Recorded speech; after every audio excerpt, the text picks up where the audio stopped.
Rodríguez Larreta llegó a Olivos para reunirse con el presidente. La reunión fue pactada luego de que el vicejefe de gobierno, Diego Santilli, se comunicara con Presidencia para pedir su audiencia y así tratar sobre suspensión de las clases presenciales. Efectivamente, eso es lo que van a hablar luego de que se haya picado en el día de ayer. Mientras este programa transcurría, salió a hablar sobre el final de este show radial en el día de ayer el jefe de gobierno porteño, Rodríguez Larreta. Y confirmó que no está de acuerdo con las medidas impulsadas por el gobierno nacional, sobre todo la que tiene que ver con la suspensión de las clases presenciales por 15 días. Además lloró de que nadie le consultó, Sí. de que iba a poner un costo judicial, un montón de pavadas. Que iba a accionar judicialmente. Sí. Lo cierto es que si va a la Corte Suprema de Justicia, la Corte no lo va a resolver antes de 15 días y las medidas son por 15 días, no son ad eternum. Entonces, medio que está un poquito jugado. Lo que no lo deja del todo bien parado, yo tengo varios análisis de esta situación. Kicillof después salió a matarlo. Sí, de eso también vamos a hablar. A destruirlo. Pero yo tengo varias interpretaciones. La primera es que se erige como líder de la oposición, básicamente lo erige Alberto Fernández un poquitito a Rodríguez Larreta ya definitivamente como líder de la oposición a Rodríguez Larreta. Y por el otro lado, 5 minutos antes de que salga a hablar Larreta, unos minutos antes, tuitea Mauricio Macri con respecto a este tema. Y medio que le marca el camino a Larreta o le tabica el camino, no le da la posibilidad de acatar las normas. Macri sale con un tuit a decir que son irresponsables esas medidas, es inoperante el gobierno nacional y que él defiende el derecho a tener clases y la voluntad y la autonomía del gobierno de la ciudad de Buenos Aires, ¿no? Bien. Después sale a hablar al toque Rodríguez Larreta y dice eso, a mí no me consultaron. ¿Sabés qué pasa, Rodríguez Larreta? Tenés razón, la gente votó a Alberto Fernández para que te pregunte a vos cómo gobernar. La gente votó a Alberto Fernández ganó Alberto para preguntarte a vos, en verdad. No, igual, y yo, perdón, volviendo a Kicillof también, voy a citar a Kicillof que dice, vamos a hacer una guerra por la educación con quienes la fundieron, déjense de joder, o sea, consultarle a educación, sobre educación, a Larreta o a un gobierno macrista es como consultarle, no sé, sobre cuidados intensivos a, no sé. A Canosa. A Canosa, claro, sí. ¿Entendés? Efectivamente. No, bien. como no, o sea, no. Bueno, lo que sí se sabe es que va a presentar este amparo el gobierno de la ciudad ante la Corte Suprema por el cierre temporal de las escuelas, y esto generó esta reacción de diferentes líderes de nuestro país, entre ellos el gobernador de la provincia de Buenos Aires, Axel Kicillof, que salió a marcar la cancha y dijo: la provincia adhiere a las medidas que dictó el presidente de manera taxativa, y empezó a tirar un par de numeritos. Salió con números, no con marketing, salió bastante con Salió numeritos. También a desmentir igual a Larreta, diciendo que no es verdad, que no se lo consultó, que incluso hubo firmado un acuerdo de consenso. Efectivamente. Dijo que van a respaldar las medidas de Alberto, y nada, defendió estas medidas y se alarmó por la cantidad de contagios que estamos teniendo en esta segunda ola. Puso ejemplos de todo el mundo, de países que toman las mismas medidas que está tomando el gobierno argentino en este momento: Portugal, Italia, Chile. Como que se preparó una buena presentación, Axel Kicillof, muy sólido. Fue muy sólido el discurso, rarísimo sí. En Kicillof. Lo que sí, redondear, se la llevó a marzo del año siempre. 2010, porque le cuesta muchísimo redondear, pero igual, me mató que los medios estaban poniéndolo en directo y en una lo empezaron a sacar. A la media hora empezaron a hablar los periodistas de vuelta mientras se seguía hablando, porque en una ya... Es que es muy gracioso como Alberto diciendo cosas macro tarda 5 o 10 minutos, y lo mismo que dice Alberto Kicillof lo dice en 45. Sí. Boludo, la puta madre. Es tremendo, pero esto marca el fuerte enfrentamiento que tenemos con respecto a estos dos distritos que, en cuanto a la pandemia, son complementarios. No se puede pensar en la ciudad de Buenos Aires sin la provincia de Buenos Aires para contener esta pandemia, este virus que tenemos. Lo cierto es que esta reunión se está desarrollando en este momento y dará que hablar, chiquis, dará que hablar. Se verá si se acatan o no acatan las medidas. Hoy fue publicado el decreto de necesidad y urgencia que marca las nuevas medidas, y hay cierta confusión, amiga, porque en el decreto lo que se marca, lo que se explicita, es que los gobernadores tienen la potestad de elegir si las clases son presenciales o no. El tema es que lo confirmado por Alberto Fernández es que en el AMBA es obligatorio, porque es el epicentro de la pandemia. El tema es que el decreto no lo explicita. ¿ok?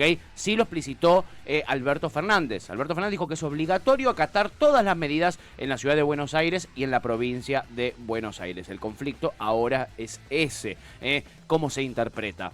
Y cada gobernador tendrá esa potestad. Qué difícil, La verdad es que se vienen momentos muy conflictivos, la verdad, muy conflictivos. En fin, eso es lo que tenemos para decir con respecto a esta reunión, que es claramente la noticia del día, la noticia del momento está transcurriendo mientras hablamos esta reunión entre Larreta Santilli y Alberto Fernández. Cerramos esta novedad y pasamos a la segunda noticia del día de hoy.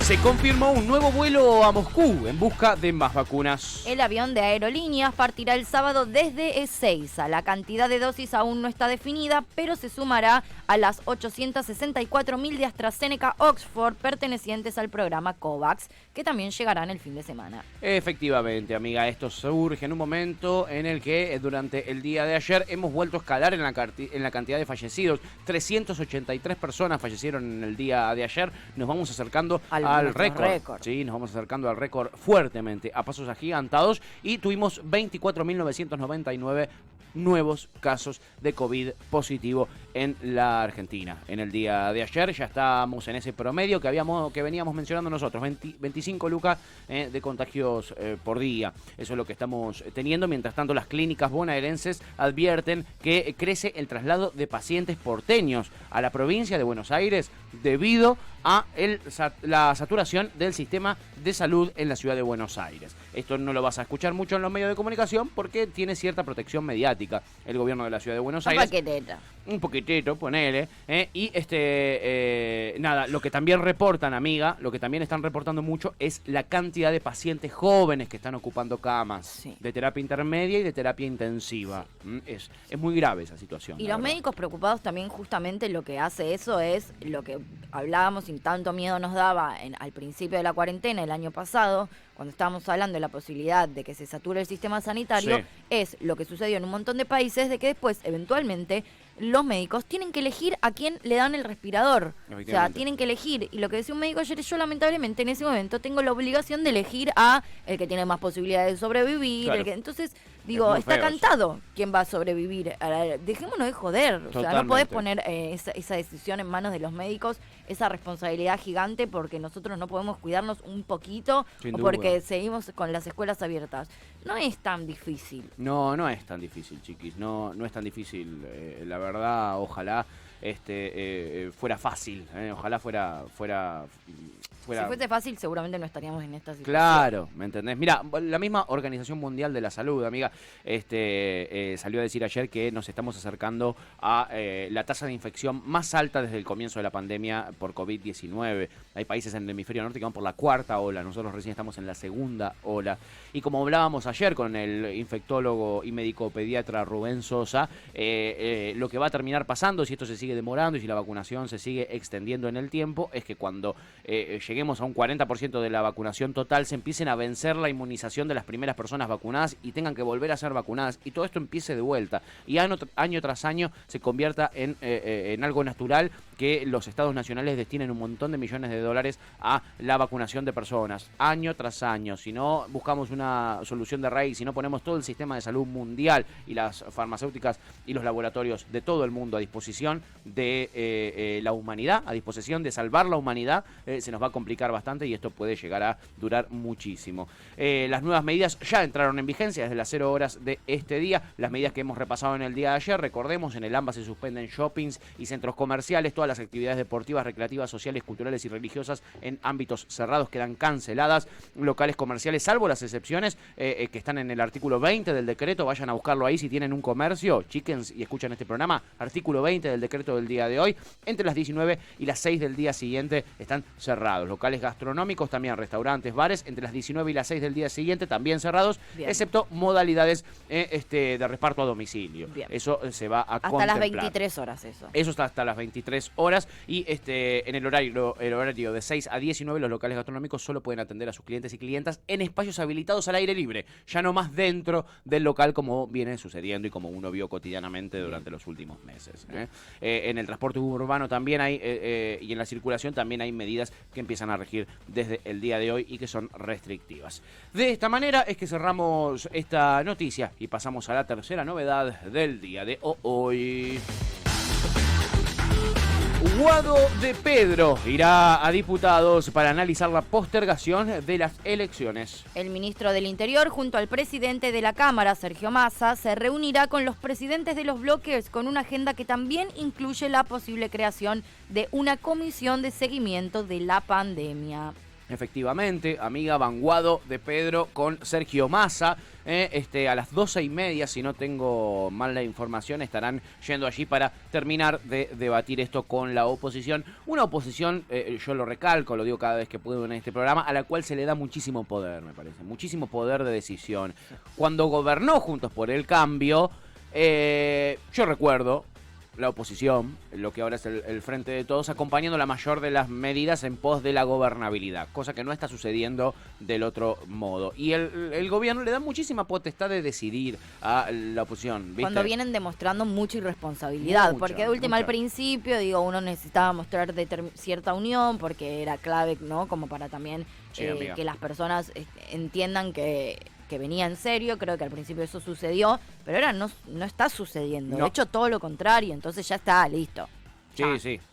Viste, en una tenés la lapicera que te la dio la gente con su voto. Sí. Viste, usala antes de que haya una nueva elección y ya no te avalen, ¿entendés?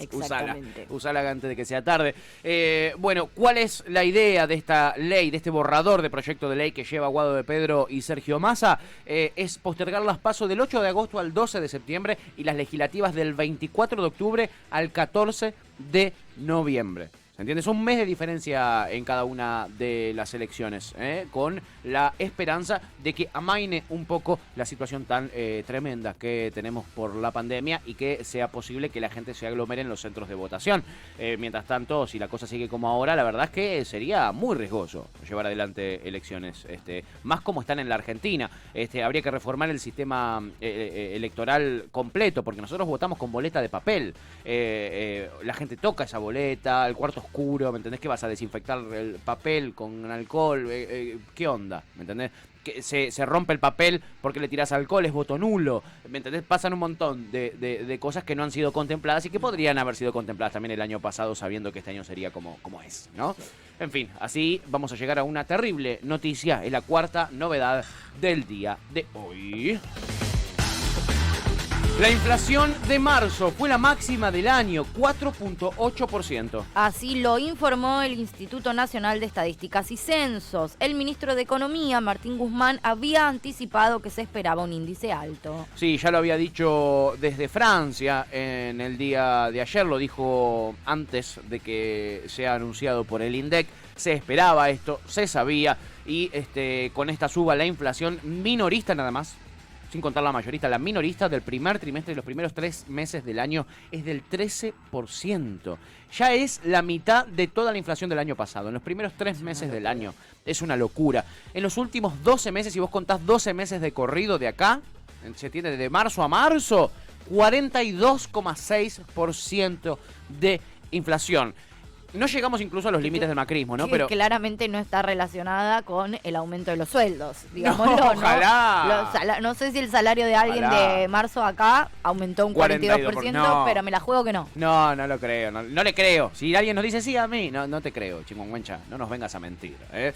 Bueno, el mayor aumento durante marzo respondió principalmente a la incidencia de los que se llaman precios regulados del gobierno nacional, que tiene este plan llamado precios regulados, donde se controla el límite de precios, que se incrementaron un 4.5% en el mes, después de una suba del 2.2% que habían tenido en febrero. Es decir, solamente los que están los precios regulados, es decir, controlados por la Secretaría de Comercio, esos productos que tienen los precios controlados, vuelvo a repetir, subieron en 2 meses 7%. 7% en 2 meses.